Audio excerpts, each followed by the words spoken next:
उन 4 गाड़ियों में से 2 तो अर्पिता के नाम पर ही थी, और वो गाड़ियां जो है, और उसमें ऑडी भी शामिल थी, उसमें मर्सिडीज भी शामिल थी, उसमें होंडा की 2 गाड़ियां थी। ये 4 काली गाड़ियां आखिर कहाँ चली गई? इस काले कारोबार के कितने काले और राज हैं जो अब तक सामने नहीं आए हैं? ईडी परत दर परत खुलासा करेगी। और आपको बता दूं कि ये जो घोटाला है ये सिर्फ पैसे का नहीं है। इस घोटाले से जो नुकसान हुआ है वो सिर्फ पैसे का नहीं हुआ है। ऐसा नहीं है कि सिर्फ पैसे का नुकसान हुआ है, लोगों को अपनी हार्ड अर्न मनी इनको रिश्वत के तौर पर देनी पड़ी थी, या फिर उन्होंने लोगों का पैसा लूटा था। इस खबर का, इस मुद्दे का, इस करप्शन का सीधा ताल्लुक आम आदमी से है। अब आप कहेंगे कि एक मंत्री ने पैसा खाया, एक घोटाला किया, तो आम आदमी इसमें कहां से जुड़ गया? भैया, आम आदमी जुड़ा हुआ है इस मसले पर, इस मुद्दे पर, क्योंकि देखिए ये शिक्षा भर्ती घोटाला, ये एसएससी घोटाला है, यानी आपके बच्चों के भविष्य के साथ खिलवाड़ किया जा रहा है। अब आप सोचिए, बरसों से ये घोटाला चलता चला आ रहा है, करोड़ों का घालमेल हुआ है, तो कितने सारे बच्चों के भविष्य के साथ खिलवाड़ हुआ था। क्योंकि ये सिर्फ नौकरी की बात नहीं है। जिन लोगों को रिश्वत लेकर नौकरी दी गई, उन लोगों में कितनी ईमानदारी होगी, उन लोगों में कितनी कैपेसिटी होगी, कितने लायक होंगे वो, कितने काबिल होंगे कि वो बच्चों को पढ़ा सके। तो सोच लीजिए, जब ऐसे टीचर आपके बच्चों को पढ़ा रहे होंगे तो उन बच्चों का भविष्य क्या होगा? क्या उन बच्चों ने सीखा होगा?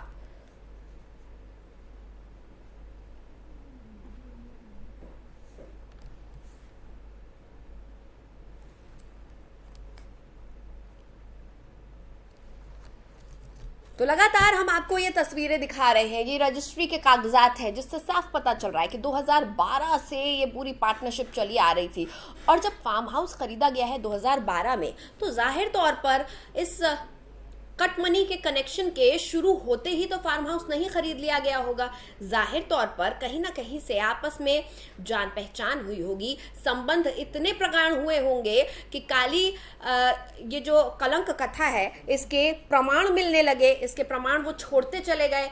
शायद ये सोचा होगा मंत्री जी ने कि भाई पार्टी में मेरा दूसरे नंबर का कद है, सरकार में मेरे पास पद है, तो मुझ तक कोई नहीं पहुंच सकता, क्योंकि भैया ये तो बंगाल है और बंगाल दीदी का किला है, गढ़ है, तो यहाँ शायद कोई नहीं पहुंच पाएगा। लेकिन साहब आप ये भूल गए कि सरकारी एजेंसियां राज्य सरकारों या केंद्र सरकार के काबू में नहीं होती। सरकारी एजेंसियां तमाम घोटालों की जांच कर सकती हैं, सरकारी एजेंसियां हर किसी के गिरेबान तक पहुंच सकती हैं। तो इसी पर आज की हमारी खास चर्चा है कि आखिर कितने सालों से, कब से ये पूरा काला कारोबार चलता आ रहा था, कहां कहां से इसके कैसे कैसे तार जुड़े हुए हैं। और इसी पर चर्चा के लिए हमारे साथ हमारे खास मेहमान भी अब जुड़ चुके हैं। हमारे साथ इस वक्त जुड़े हुए हैं पवन गोयल जी, जो कि बीजेपी के प्रवक्ता हैं, साथ ही ज्ञान रंजन जी कांग्रेस की तरफ से हमारे साथ जुड़े हुए हैं, और संजय चक्रवर्ती जी हमारे साथ जुड़े हुए हैं, टीएमसी के प्रवक्ता है। सर बहुत बहुत स्वागत है आप सभी का। धन्यवाद। सर सबसे पहला तो मेरा सवाल संजय चक्रवर्ती जी आप ही से है। देखिए इसमें क्या हुआ है ना, हमने बात कल भी की थी कि आखिर बंगाल में क्या हुआ, कैसे हुआ, तो आखिरकार यही कहा जा रहा था कि दीदी को कुछ नहीं पता था। दीदी सारी दुनिया की खबर रखती हैं, लेकिन अपनी पार्टी में, अपने प्रदेश में अपने मंत्री क्या कर रहे हैं उससे वो बेखबर रहती है। चलिए कोई बात नहीं, लेकिन 2012 से ये होता चला आ रहा है। 2012 के कागजात आज मिले हैं जिसमें फार्म हाउस खरीदा गया है, उस फार्म हाउस की रजिस्ट्री 2012 की है। तो 10 सालों में बंगाल सरकार को कुछ नहीं पता चला। अभी 2019 के चुनाव में हाँ, जो टीएमसी के नेता दिल्ली में गए हैं, मिस्टर शुभेंदु अधिकारी, उन्होंने एक भाषण दिया था, ठीक है, कि मैं बंगला का भाषण था कि बीजेपी के सभापति मतलब अमित शाह सभापति उस समय थे, क्योंकि मतलब राष्ट्रीय अध्यक्ष थे, उनके 2014 में उनके लड़के के पास 50 लाख की प्रॉपर्टी थी, जो कि 2019 में बढ़कर 80 करोड़ हो गए। इस समय कितना है मुझे नहीं पता। हाँ। तो क्योंकि अडानी की जानकारी नहीं मिल सकती है, तो फिर अमित शाह के लड़के की जानकारी कहाँ से मिलेगी? मतलब आप अपनी बात नहीं करेंगे सर, जिनके घर खुद के कांच के होते हैं दूसरों के घरों पर पत्थर नहीं फेंका करते हैं। मैं दूसरे का पत्थर नहीं फेंक रहा, मैं तो अपने देश में। नहीं, आप ये बताइए कि टीएमसी की सरकार, ममता दीदी की सरकार कर क्या रही है? आप सवाल करो तो आप दूसरे को सुन लेते हैं। आप पूरे देश में ढिंडोरा पीटते हैं कि भ्रष्टाचार पर कार्रवाई करेंगे, भ्रष्टाचार पर वार करेंगे। अपने प्रदेश में आपको हवा भी नहीं लगी, ऐसा होता है क्या सर? कभी कभी ऐसा होता है, नहीं होता है तो अच्छी तरीके से आपको पता है कि ऐसा बहुत से बड़ी बड़ी कार्रवाई है जो कि आज तक देश में हुई नहीं। चाहे वो व्यापम घोटाले की कार्रवाई हो, आज तक नहीं हुई, चाहे वो येदियुरप्पा की कार्रवाई हो, आज तक अपनी गलती नहीं मानेंगे। आप ये नहीं मानेंगे कि दीदी की नाक के नीचे उनके मंत्री इस तरह के इतना बड़ा करोड़ों का खेल कर गए और ममता दीदी दूसरों पर आरोप लगाती हैं। आप टीएमसी का प्रतिनिधित्व कर रहे हैं सर, टीवी पर बैठकर आप अब भी दूसरों पर कलंक, कीचड़ उछाल रहे हैं, कलंक लगा रहे हैं। सर अपनी बात तो कर लीजिए, आज आपका इतना बड़ा खुलासा हो रहा है। पवन गोयल जी ये कह रहे हैं कि आप जो है टीएमसी की बात कर रहे हैं, लेकिन कई ऐसे मुद्दे हैं जिन पर आप पर उंगली उठाई जाती है तो आप उनको दबा देते हैं। कभी नितिशा जी, मेरा सीधा सा कहना है, कभी चोरी करने के बाद कहता है कि मैंने चोरी की है। वही हाल टीएमसी का है। पार्थ चटर्जी को अगर आप ढंग से देखेंगे तो वो आज उद्योग मंत्री हैं, 2016 में वो शिक्षा मंत्री थे। अब जो ये मुखर्जी पकड़ी गई हैं, इनके पास 50 करोड़ कैश, 4 गाड़ियां, 4 फ्लैट उनसे निकल रहे हैं। वो हीरोइनों का इनके लेना देना मिल रहा है, इनके मंत्रालय से लेना देना मिल रहा है, इनकी इन्वॉल्वमेंट मिल रही है। उस बात पे नहीं कहेंगे कि दूसरा चोर है, हमने तो चोरी की नहीं है। 2022 के ऑर्डर में हाई कोर्ट ने सीबीआई को कमांड दी है कि आप इसकी जांच कीजिए। सीबीआई की कमान के पास इन्फोर्समेंट डिपार्टमेंट ईडी इसमें इन्वॉल्व हो जाती है। उनका काम ये होता है कि किसी भी पर्सन के पास, चाहे वो कोई भी हो, चाहे वो नेता हो, चाहे अभिनेता हो, चाहे आप हो, चाहे हम हो, उनका काम ये होता है ये देखना कि आपके पास कितना कैश, सोना, चांदी, ज्वेलरी, व्हाटएवर जो भी है, उसके ऊपर ये कोई बात नहीं करेंगे। इतना बड़ा घोटाला जिसको पूरा देश देख रहा है, उसके लिए भी इनके पास कोई शब्द नहीं है। सीधा दूसरों पर कीचड़ उछालना है। दूसरों पर कीचड़ उछालने से कुछ नहीं होगा साहब। अपनी कमियों को देखना पड़ेगा। पश्चिम बंगाल में टोटली की टोटली भ्रष्ट सरकार है। हम उस सरकार की निंदा करते हैं और ज्यादा से ज्यादा कार्रवाई की मांग करते हैं। जी ठीक है। ज्ञान रंजन जी सर आप भी बता दीजिए, ऐसे तो विपक्ष में आप सब साथ हैं, आज जब इतना बड़ा घोटाला हुआ है तो आखिरकार आज जाकर कांग्रेस ने आवाज उठाई है इसके खिलाफ। नितिशा जी ये बिल्कुल नहीं, मैं कांग्रेस से पूछ रही हूँ, मैं ज्ञान रंजन जी से पूछ रही हूँ। हाँ मैं बता रहा हूँ नितिशा जी, देखिए ये तो इतना बड़ा अमाउंट, कैश अमाउंट मिलना अपने आप में एक बहुत बड़ा, मतलब ये तो मेरे को विश्वास भी नहीं हो रहा कि मेरे जीवन में एक साथ न्यूज चैनल में इतने सारे रुपए देखे हैं। कैश इतना सारा हो सकता है तो अविश्वसनीय है। ये आम जनता की खून चूस के इन लोगों ने जो पैसा बनाया है ये तो बिल्कुल दंडनीय है। मतलब सोचिए कि मतलब किस तरह से इतने पैसों को ये लोग रखे हुए हैं। मतलब ये बिल्कुल भ्रष्टाचार का प्रकाशा है ये। मतलब बिल्कुल जितनी भी इसकी निंदा करना चाहिए वो कम है। इन लोगों को तो बिल्कुल ऐसे लोग जो समाज में जनप्रतिनिधि है, समाज सेवा के लिए प्रतिबद्ध है, वो लोग इस तरह के अगर काम करते हैं तो बिल्कुल मतलब शर्मिंदगी की बात है ये सब बिल्कुल। और ये कहीं ना कहीं बहुत बड़ा एग्जांपल सेट ममता दीदी से संबंध खत्म कर रही है क्या? नितिशा जी फिर से बोलिए। कांग्रेस टीएमसी का दामन थामेगी या छोड़ेगी? हम लोग तो अलग अलग शुरू से ही है, कहाँ थामे हुए हैं ना। हम जाते हैं ना, विपक्ष में बहुत बड़ा चेहरा बनकर ममता दीदी भी उभर रही थी। उभर रही थी। हम तो कभी साथ नहीं गए, कभी प्लेटफॉर्म पे भी नहीं। आप दिखा दो, इलेक्शन में भी हम अलग अलग लड़े। वेस्ट बंगाल का जो इलेक्शन हुआ, अगर सॉफ्ट कॉर्नर नहीं है तो अब आज जाकर कांग्रेस ने हंगामा शुरू किया है। आज जाकर अरे नितिशा जी जब उद्भेदन होगा तब ना हंगामा करेगी कि 2 साल पहले से हंगामा करेगी, तब तो बीजेपी को घर में लाइए। तो इस तरह से तो नितिशा जी निकल गया है। नितिशा जी मुझे बोलने दीजिए ना। नितिशा जी मैं कह रहा हूँ इस तरह से तो बीजेपी वॉशिंग मशीन है। फिर तो टीएमसी के शुभेंदु अधिकारी आज हम 3 से कदम खिल रहे हैं, पीछे का कमल दल मस्त खिल रहा है। तो इस तरह की कांग्रेस पार्टी राजनीति नहीं करती है। राजनीति पहले कांग्रेस पार्टी देखी जब इसका सख्त काम हो गया, जब इसकी स्टैब्लिश हो गए, प्रॉपर्टी अटैच हो गया, जब आपने 2002 का जब प्रॉपर्टी दिखा रहे हो, सारी चीज स्टैब्लिश होगी, तब कोई एक प्रवक्ता आके इसका पार्टी स्टैंड लेता है। ऐसे आकर कुछ भी नहीं बोल सकते। हमारी एक सिस्टम है और ये जो हो रहा है हम करे सकते हुए बोल रहे हैं। कोई भी जनप्रतिनिधि इस तरह से करता है, यानी जनता का खून चूस के वो अपनी गाड़ी लोगों की उसके एक तरह से उसके लोगों पे सो रहा है। इस तरह के अयासी, इस तरह के एग्जाम्पल सेट करना, मतलब जनप्रतिनिधि नाम तो अब ये तो शर्म आती है मुझे कि कैसे कैसे लोग हैं जो भारत देश के लिए गलत साबित हो गए। हाँ। मुझे बहुत शर्म आती है। हाँ। अच्छा संजय जी, एक बात बताइए, मुझे ये कुछ हजम नहीं हो रहा है कि दरअसल बंगाल में इतना बड़ा घोटाला हो गया, करोड़ों रुपए घर से बरामद हुए हैं, अभिनेत्री उसमें उस मामले में लिप्त है, मंत्री है, प्रोफेसर है, अभी और न जाने कितने किरदार जुड़ेंगे। कांग्रेस को भगानी पड़ी, किसी अन्य पार्टी को भगानी पड़ी, कैसे ये मिलीभगत पूरी कैसे हुई थी सर? मैं थोड़ा सा कांग्रेस के प्रवक्ता को थोड़ा सा ज्ञान दे दूं जी। एक उंगली उठाने से पहले 3 उंगली अपने को राष्ट्रीय अध्यक्ष आपका ईडी के घोटाले में जैसे पूछताछ हुई 5,000 करोड़ रुपया। हाँ। अरे आपने देखा नहीं, हम तो सपने में भी नहीं सोच सकते। 5,000 करोड़ का नेशनल हेराल्ड का घोटाला, जीजा जी का घोटाला, नीतीशा जी का 5,000 करोड़ का 90 करोड़ का है। 90 करोड़ का कौन सा लोन है इसको तो बहुत भी नहीं पता। ज्ञान रंजन जी एक मिनट 50 करोड़ 90 करोड़ तो होगा, इसलिए मैं आपकी बात मान लेते 90 करोड़ का। तो चलिए 50 बोलिए, टीवी पर 50 करोड़ का बोलिए, 50 करोड़ से 90 करोड़ ज्यादा होता है ना। आपके राष्ट्रीय अध्यक्ष टीवी के सामने जो है लगातार 90 करोड़ का खुलासा हुआ है, नहीं 90 करोड़ का खुलासा हुआ है, अभी तो ना जाने और सामने आएगा। इतने सारी प्रॉपर्टीज खरीद ली, फ्लैट खरीद लिया, अर्पिता के पास कहां से आया इतना पैसा? उसके पास आज से 10-12 साल पहले तक कुल 6,500 रुपए हुआ करते थे और उसने लाखों की प्रॉपर्टी खरीद ली। देखिए ये सब क्या है, इसके लिए तो आप ये भी कह सकते थे कि शिंदे जी जो है महाराष्ट्र मुख्यमंत्री, वो ऑटो चलाया करते थे, अब अचानक मुख्यमंत्री कैसे बन गए? ये कोई बड़ी बात नहीं होती, किसके पास कैसे है सर करना अलग चीज है। आज से 10 साल पहले आपने मेरी बात नहीं सुनी संजय सर।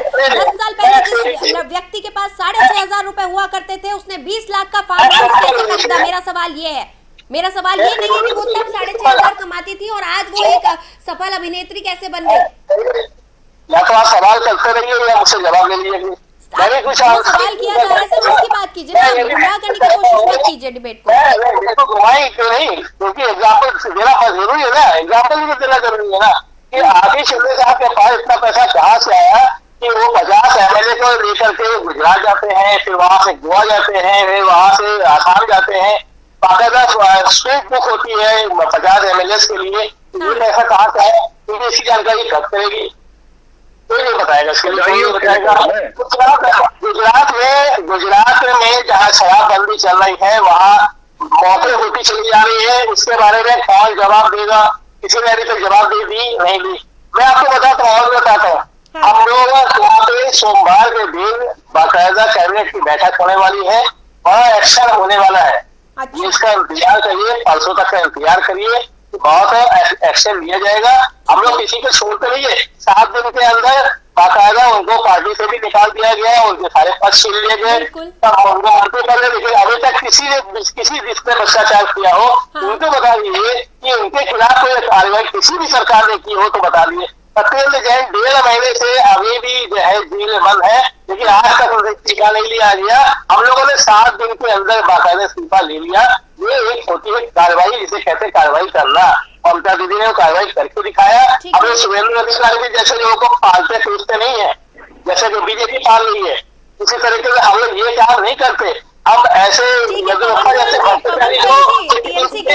कि आप भ्रष्टाचारियों पर उतनी सख्त कार्रवाई नहीं करते हैं, जबकि ममता दीदी ने तो कार्रवाई कर दी और अभी वो बता रहे हैं कि अभी और कार्रवाई होगी और एक्शन लिया जाएगा। सोमवार को देख लीजिएगा, 2 दिन की बात। ठीक है सर, ठीक है, सोमवार तक हम इंतजार करेंगे, बिल्कुल सारा देश देखेगा जी। सोमवार तक इंतजार करेंगे। और 2016 में शिक्षा मंत्री थे पार्थ चटर्जी, और जो ये घोटाले की कड़ियां खुल रही है शिक्षा विभाग से खुल रही है, शिक्षा घोटाले की खुल रही है। 2022 में इन्हें नींद में से याद आया है। अब इनकी जानकारी के लिए बता दूं, अभी टीएमसी वाले घुमा के महाराष्ट्र, गोवा, बंगाल की बात नहीं कर रहे थे, महाराष्ट्र, गोवा, राजस्थान, पता नहीं कहाँ घूम रहे थे, असम घूम रहे थे। जो 2016 में शिक्षा मंत्री वालों ने घोटाला किया, जो आज भी आपके उद्योग मंत्री है, उनके खिलाफ ऑर्डर कोलकाता की हाई कोर्ट ने की है, ना कि भारतीय जनता पार्टी ने ऑर्डर करे हैं। तब जाके सीबीआई इन्वॉल्व हुई है, और सीबीआई के इन्वॉल्व होने से ईडी इन्वॉल्व हुई है। उस बातों को नहीं बताएंगे। ममता बनर्जी को अब जाके से पूरा हिंदुस्तान जाग चुका है, पूरे हिंदुस्तान की जनता जाग चुकी है, वो इन्हें दिख नहीं रहा। 4 फ्लैट बरामद हो गए, 4 ऑडी बरामद हो गई, मर्सिडीज बरामद हो गई, 50 करोड़ 13 जगह एक साथ छापे मारे गए हैं। 13 जगह, 7 प्रॉपर्टीज, मैं कह रहा हूँ 13 जगह एक साथ छापे मारे गए हैं। उसके बाद भी नींद में से जागे नहीं, अभी कार्रवाई करने के लिए सोचेंगे।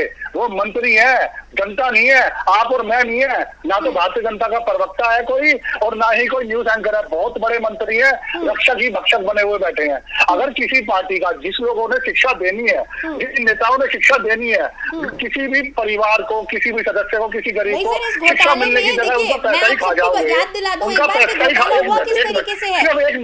अगर आप पब्लिक का पैसा, एक मिनट नितिशा जी, सिर्फ एक मिनट, अगर आप किसी जनता का, अपनी एरिया की, स्टेट की, गवर्नमेंट का काम क्या है, उनको अच्छी एजुकेशन प्रोवाइड कराना, ना कि उनका पैसा ही खा जाना। ये एजुकेशन मिलेगी?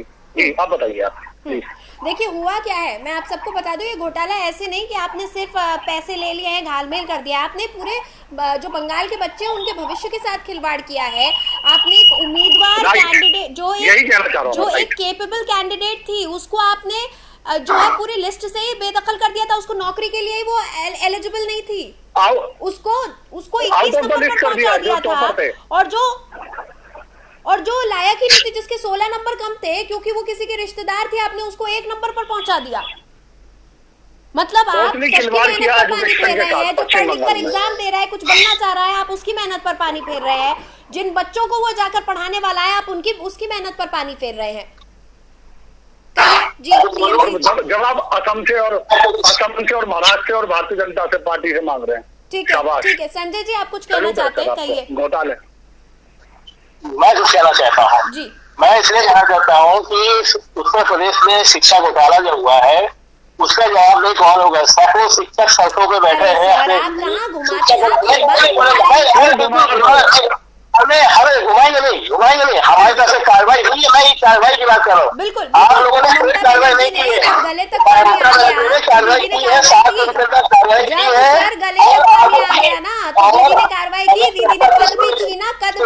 मैं मान रही हूँ पूरी बात, इसलिए मैं बोल रहा हूँ ना कि ममता दीदी ने कार्रवाई की है, पार्टी से निष्कासित भी किया है, और बाकायदा सोमवार को कुछ कार्रवाई और भी होने वाली है। मैं दोबारा फिर बोल रहा हूँ, मैं येदियुरप्पा के बारे में पूछना चाहूंगा, एक भ्रष्टाचारी को उन्होंने चीफ मिनिस्टर कैसे बना दिया, इसके बारे में इन्होंने किसी भी तरीके से जिद के आगे, येदियुरप्पा के जिद के आगे झुक गए, उनको कोई पैसे उन्होंने बना दिया। सैकड़ों स्टूडेंट मर गए व्यापक घोटाले में, इसके ऊपर जो है शिवराज जी के ऊपर कोई कार्रवाई आज तक क्यों नहीं हुई, इसका जवाब हमने, क्योंकि वो सब वॉशिंग मशीन में धुले हुए लोग हैं, वो वहां से कोई कार्रवाई नहीं होती।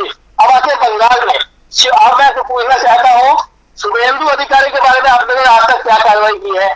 कोई कार्रवाई नहीं करेंगे, क्योंकि वॉशिंग मशीन से धुल करके, गंगा जल से नहा करके वो बीजेपी में शामिल हो चुके हैं, तो उनके बारे में आप कोई कार्रवाई नहीं करेंगे। वो जबकि बाकायदा सरगना थे उस समय कि उनके सामने बाकायदा वीडियो था, 15 लाख रुपए लेते हुए, फिर भी जो है वॉशिंग मशीन के चुटकी धुले हुए हैं, तो उनके पास कोई कार्रवाई नहीं होगी। अब तो बंगाल के बारे में आपसे क्वेश्चन पूछ रहे हैं, जवाब दीजिए उसके बारे में। कोई जवाब नहीं देता किसी भी तरीके से। गुजरात में जहरीली शराब, जहाँ पे शराबबंदी चल रही है, शराबबंदी में गुजरात में, वहाँ पे भ्रष्टाचार लिखते हैं, कोई भी किसी पर भी इल्जाम लगा सकता है, कुछ भी कह सकता है, जबकि अपने मंत्री, अपने नेता सब कर रहे हैं। ठीक है, समय खत्म हो रहा है मेरे पास। मैं कांग्रेस के पास एक बार आना चाहूंगी। ज्ञान रंजन जी, आप एक बार मुझे अपना एक फाइनल कमेंट दे दीजिए। बीजेपी बहुत बढ़िया से हमलावर है इस वक्त टीएमसी पर, और टीएमसी बीजेपी के और तमाम घोटाले देश भर के गिना रही है। नितिशा जी बिल्कुल, ये बीजेपी को तो सर से डूब के मर जानी चाहिए। संजय चक्रवर्ती जी की बात मैं सुन रहा था, वो बिल्कुल सही कर रहे हैं। यहाँ तो कार्रवाई हो रही है, व्यापक घोटाले में कितने लोगों को मार दिया गया, आज तक उस पर क्यों नहीं कार्रवाई हुई, ऐसी क्या है? और दूसरी सबसे बड़ी बात है कि जब आप देश की भावना से राजनीति करते हो तो आप सिर्फ उंगली उठाते हो। मैं आप फिर से यही कहना चाहूंगा कि देखिए, इस तरह की भ्रष्टाचार की राजनीति बिल्कुल गलत है, चाहे वो किसी पार्टी से भी हो, कोई भी करे, निंदनीय है और बिल्कुल ये गलत है। जनप्रतिनिधि को जन साहूकार के लिए काम करना चाहिए, लेकिन सिर्फ पार्टी को देख के टारगेट करना ये गलत है।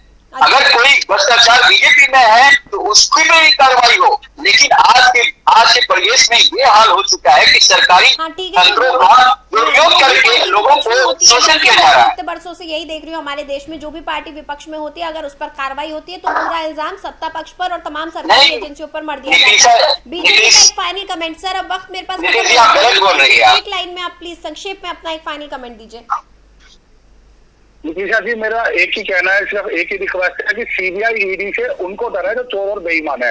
आपको और मेरे को डर नहीं है क्योंकि हम ईमानदार है। सीधा सा सिर्फ एक ही सवाल है और एक ही जवाब है, एक ही राय है कि सीबीआई और ईडी से उन्हीं को दिक्कत है जिनके पेट में दर्द है, जिनकी दाढ़ी में चोर है, जो जिनका पूरी की पूरी दाढ़ी काली है, जो चोर है उन्हीं को डर है। ठीक है, लेकिन सर लगातार कांग्रेस और टीएमसी कह रही है कि आपको भी कई जगह पर कार्रवाई करने की जरूरत है। टीएमसी की तरफ से मैं एक फाइनल कमेंट चाहूंगी, संजय जी। मैं सिंपल वैसे एक क्वेश्चन जरूर पूछना चाहूंगा बीजेपी वालों से। ये पहली बात तो जो इनके आज तक किसी एमएलए, किसी एमपी, किसी मिनिस्टर के पास तक 8 साल में कोई कार्रवाई नहीं हुई है। और इनको मैं एक चुनौती भी देना चाहता हूँ कि 2014 के मैनिफेस्टो पे ये एक बार दोबारा चुनाव लड़के दिखा दे। बहुत हो गया महंगाई की मार, अब की बार मोदी सरकार, बहुत हो गया पेट्रोल डीजल की मार, अब की मोदी सरकार। महंगाई के में माँ नहीं बोलते, अब गैस सिलेंडर को नमस्कार करके जाना, ये सारी चीजें एक बार फिर से आप लोग दोहराना शुरू कर दीजिए प्लीज। जनता भूली नहीं अभी, जनता को सब याद है, लेकिन एक बार उसी मैनिफेस्टो पे आप लोग चुनाव लड़के के दिखा दीजिए। 2 करोड़ रोजगार देने वाले थे, उसके ऊपर एक बार चुनाव लड़के दिखा दीजिए, बड़ी मेहरबानी होगी जनता के ऊपर। जनता भी जो है मैं सोमवार तक इंतजार कर रही हूँ। सोमवार को मैं चाहूंगी कि टीएमसी ऐसा एक्शन ले कि सबकी बोलती बंद हो जाए, सबका मुंह बंद हो जाए। और एक बार फिर कोशिश, अगर सोमवार को क्या कुछ होता है वो हम देखेंगे, उसके बाद नहीं तो फिर से इस मंच पर आप और मैं आमने सामने होंगे, पूरी जनता हमें देखेगी। बहुत बहुत शुक्रिया पवन जी, ज्ञान जी और संजय जी, आप हमारे साथ इस खास चर्चा में जुड़े। नमस्कार। तो ममता दीदी जो सफेद साड़ी और हवाई चप्पल में नजर आती हैं, जो तमाम विरोधियों पर नजर रखती है, जो भ्रष्टाचार पर वार करने की बात करती हैं, उनकी नाक के नीचे इतना बड़ा घोटाला हो गया। एसएससी के ये एक भर्ती घोटाला है या घोटाले में भर्ती हो रही थी, ये समझ नहीं आया इस पूरे घोटाले को देखकर। इतना बड़ा घोटाला बरसों से चलता आया, इतनी सारी कटमनी करोड़ों का ये पूरा खेल, और ममता दीदी को खबर नहीं हुई। बहरहाल इस खास पेशकश में फिलहाल इतना ही। खबरों के लिए आप देखते रहिए एफएम न्यूज़।